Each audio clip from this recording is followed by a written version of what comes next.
বিরতির পর আবারও স্বাগত সংবাদে। দক্ষিণ কাশ্মীরে শুরু হয়েছে জঙ্গি এবং সেনাদের লড়াই, সেনা জওয়ানদেরই লড়াই। গোয়েন্দা খবরের ভিত্তিতেই জঙ্গি অভিযান শুরু করেছে সেনাবাহিনী।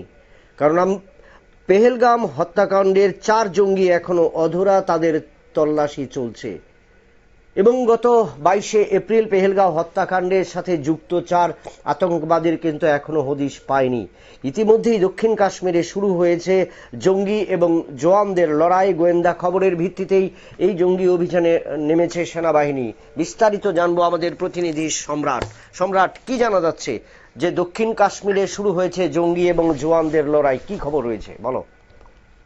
একদম বিপ্লব, বৃহস্পতিবার সকাল থেকে কিন্তু জম্মু কাশ্মীরের কিস্তওয়াড় জেলার যে সিংপুরা এলাকা রয়েছে, এই এলাকায় 3 থেকে 4 জন জঙ্গিদের একটি দল লুকিয়ে রয়েছে এমন একটি খবরের ভিত্তিতে কিন্তু নিরাপত্তা বাহিনী, ভারতীয় সেনা, কাশ্মীর পুলিশ যৌথ যে বাহিনী রয়েছে সেই যৌথ বাহিনী অভিযান শুরু করে। এবং এখন পর্যন্ত যে খবর, এই অভিযান চলছে, দুই পক্ষের মধ্যে গুলির লড়াই চলছে।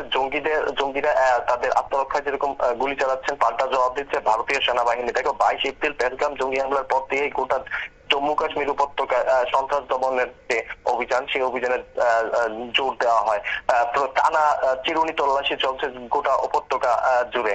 তারপরে শুরু হয়েছে অপারেশন সিন্দুর, যেখানে পাক অধিকৃত কাশ্মীর এবং পাকিস্তানের ভেতরেও ভারত বিরোধী যে জঙ্গি সংগঠনগুলি রয়েছে তাকে লক্ষ্য করে অভিযান শুরু হয়েছে। এবং এই অভিযান কিন্তু চলছে। এরই মধ্যে দক্ষিণ কাশ্মীরের যে পরিস্থিতি, 22 এপ্রিলের ঘটনার পর থেকেই কিন্তু দক্ষিণ কাশ্মীরের যে জঙ্গিদের খোঁজার একটা অভিযান শুরু করেছে। ইতিমধ্যে গত 13 মে এবং 15 মে সোফিয়ান এবং কুয়ালাম্পার ত্রাস এলাকায় পৃথক দুটি অভিযানে কিন্তু 6 জঙ্গিকে ইতিমধ্যে মারা হয়েছে। যদি এই এখন পর্যন্ত কোন জঙ্গি কিন্তু জীবিত গ্রেফতার হয়নি। জঙ্গি সহযোগী হিসেবে এক যুবককে গ্রেফতার করা হয়েছে। পরবর্তী সময় পুলিশের হাতে ফাঁকি দিয়ে সে নদীতে ঝাঁপিয়ে পড়ার পর তার মৃতদেহ খুঁজে পাওয়া যায়। এই ধরনের ঘটনা কিন্তু হয়েছে। এর মধ্যে আজকের সকালের যে অভিযান, আবারও 3 থেকে 4 জনের একটি দল লুকিয়ে রয়েছে বলে যখন নিরাপত্তা বাহিনীদের কাছে, যৌথ বাহিনীর কাছে খবর আসে, তারপরে কিন্তু যৌথ বাহিনী এই এলাকায় কিস্তওয়াড় জেলার যে সিংপুরা এলাকা রয়েছে তাতে অভিযান শুরু করে।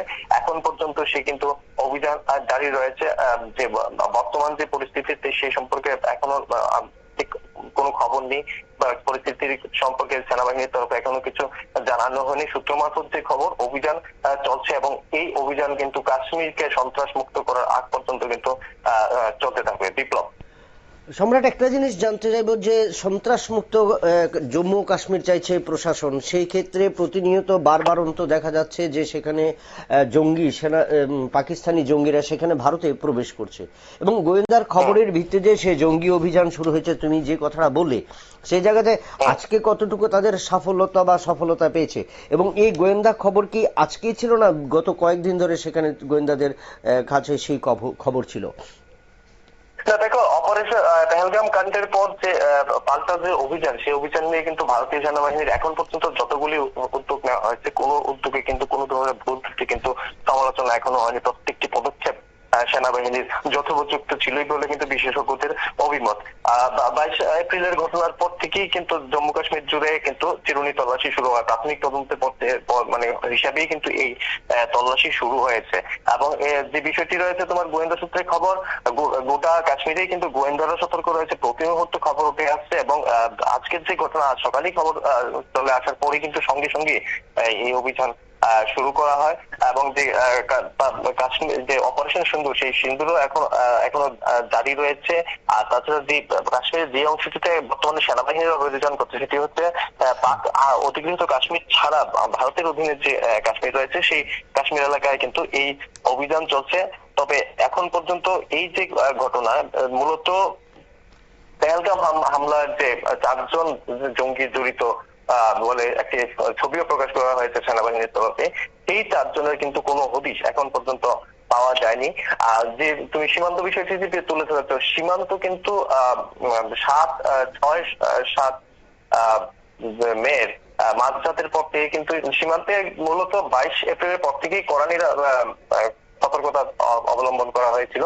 22 এপ্রিলের পরও বেশ কয়েকদিন বেশ কয়েকটা অনুপ্রবেশের ঘটনা শোনা গেছে সেনাবাহিনীর তরফে জানানো হয়েছে এবং পাল্টা জবাবও দেওয়া হয়ে গেছে। কিন্তু ৬-৭ মে মানে অপারেশন সিন্দুর শুরু হওয়ার পর থেকে কিন্তু এই ধরনের কোনো অনুপ্রবেশ জাতীয় কোনো ঘটনার খবর ভারতীয় সেনাবাহিনীর তরফে এখনো জানানো হয়নি, বা পাকিস্তানের যে সংবাদ মাধ্যম সেখানেও কিন্তু এই ধরনের কোনো খবর প্রকাশিত হয়নি। তো অনুপ্রবেশের ব্যাপারটি এখন খুব সীমান্তে কড়া সতর্কতার পরিপ্রেক্ষিতে অনুপ্রবেশ একদমই যে কয়েকটা পাঞ্জাব এবং রাজস্থান সীমান্তে, পাঞ্জাব, রাজস্থান এবং গুজরাট সীমান্তে কয়েকটা অনুপ্রবেশের ঘটনা শোনা গিয়েছে সেনাবাহিনীর তরফে জানানো হয়েছে এবং সেক্ষেত্রে গ্রেফতারের খবরও কিন্তু রয়েছে। তো সব মিলিয়ে গোটা কাশ্মীর এবং পশ্চিম ভারতের বিভিন্ন যে সীমান্ত রাজ্যগুলি রয়েছে সবকটাতেই কিন্তু এখন কড়া সতর্কতা অবলম্বন করা হচ্ছে। বিপ্লব, ধন্যবাদ সম্রাট আমাদের সাথে থাকার জন্য। দক্ষিণ কাশ্মীরে জঙ্গি এবং সেনাবাহিনীর গুলি বিনিময় এবং গোয়েন্দার খবরের ভিত্তিতেই কিন্তু সেই অভিযানে নামে। কারণ অর্থাৎ একটা জিনিস যে কাশ্মীরকে সন্ত্রাস মুক্ত করার জন্য যে ভারত সরকার যে প্রয়াস নিয়েছে সেই প্রয়াস কিন্তু জারি থাকবে। পেহেলগাঁও হত্যাকাণ্ডের পর যেই শুরু হয়েছে তার রেশ কিন্তু আগামী দিনেও কিন্তু জবাব দেবে সেনাবাহিনী। অর্থাৎ কোনোভাবেই যেন পাকিস্তানি সন্ত্রাসবাদীরা ভারত থেকে কালিমা লিপ্ত না করতে পারে তার জন্য কিন্তু সেনাবাহিনী এর যে অভিযান সেই অভিযান কিন্তু জারি থাকবে। নিয়ে নিচ্ছি একটা ছোট্ট বিজ্ঞাপন বিরতি, সঙ্গে থাকুন।